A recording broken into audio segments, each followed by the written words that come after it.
এবারে magazine group বিশেষ প্রতিবেদন। বিচার নিয়ে সরকারের শীর্ষ পর্যায়ে ব্যাপক আগ্রহ থাকলেও অভিযোগ উঠেছে প্রসিকিউটরদের কারণে নানা বিচিত্র ঘটনা ঘটছে আন্তর্জাতিক অপরাধ ট্রাইব্যুনালে।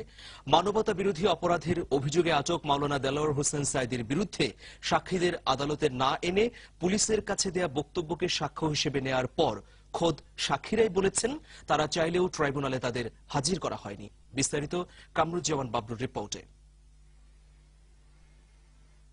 অসুস্থ, স্মরণশক্তি লোপ, ভ্রমণে মৃত্যুর ঝুঁকি আছে এবং ভয় ভীতি ও হুমকি দেয়া হচ্ছে এমন সব কারণ দেখিয়ে মাওলানা দেলোয়ার হোসেন সাঈদীর বিরুদ্ধে করা মামলায় ৬৮ জন নিয়মিত সাক্ষীর মধ্যে ৪৬ জন সাক্ষীকেই ট্রাইব্যুনালে আনা যাবে না বলে একটি আবেদন করে প্রসিকিউশন।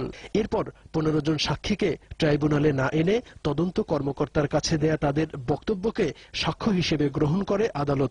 সশস্ত্র ক্যাডাররা তাদের বাড়িতে বাড়িতে যেয়ে হুমকি দিচ্ছে, প্রাণের ভয়ে কেউ দেশ ছেড়ে চলে গেছে, আর অন্যান্যরা এমন ভাবে পালিয়ে আছে তাদেরকে দ্রুত মাননীয় আদালতে হাজির করা সম্ভব নয় এবং সেটা সময় সাপেক্ষ, দুরূহ এবং আদৌ সম্ভব হবে না। কিন্তু নিজ বাড়িতে অবস্থানরত কয়েকজন সাক্ষী বলছেন ভিন্ন কথা। আমরা যে আসামি করা হয়েছে দেলোয়ার হোসেন সাঈদীকে, আপনি বলছেন যে সে এই আমার স্বামীকে হত্যা করছে নিয়ে।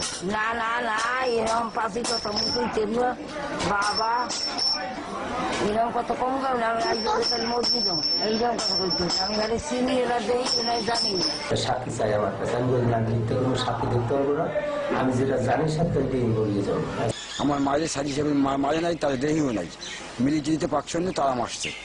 এখন শুনি আমার নামে আমি আমার নাম দিয়া সাজি হিসেবে নামে বিরুদ্ধে কেস হয়েছে। আমার মায়ের বেশকে সব জায়গায় খাইতেছে, আমরা খয়াদিন মতন সব শহরে বাসি।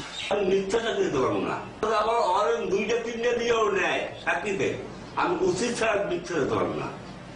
আমি কমুদের সাইজ আমার ঘর করে আসলে ইচ্ছা করে আমি বুঝতাম না। তোমরা একটা লোকের হারেস খাওয়াবা, হে আমার আমার এক সাক্ষীতে শেষ। সুপ্রিম কোর্টের সিনিয়র আইনজীবী ব্যারিস্টার রফিকুল হক বলেন, বিচার বানচাল করতেই সাক্ষী না আনার বেআইনি কাজ করেছে প্রসিকিউশন। অদ্ভুত ব্যাপার, সাক্ষী যাদের কথা বলছে তারা বলছে আমরা চিনি না, মানে জানি না, হিন্দু পত্রিকার কথা বলছে, ইন্ডিয়ায় স্টেটমেন্ট দিয়েছে আমি সাঈদীকে কখন দেখিনি, জানি না কখন।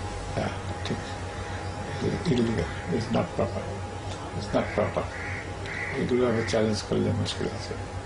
এসব কর্মকাণ্ডে শেষ পর্যন্ত ন্যায় বিচার হবে কিনা তা নিয়ে সংশয় এই প্রবীণ আইনজীবীর। কামরুজ্জামান বাবলু, দিগন্ত টেলিভিশন, ঢাকা।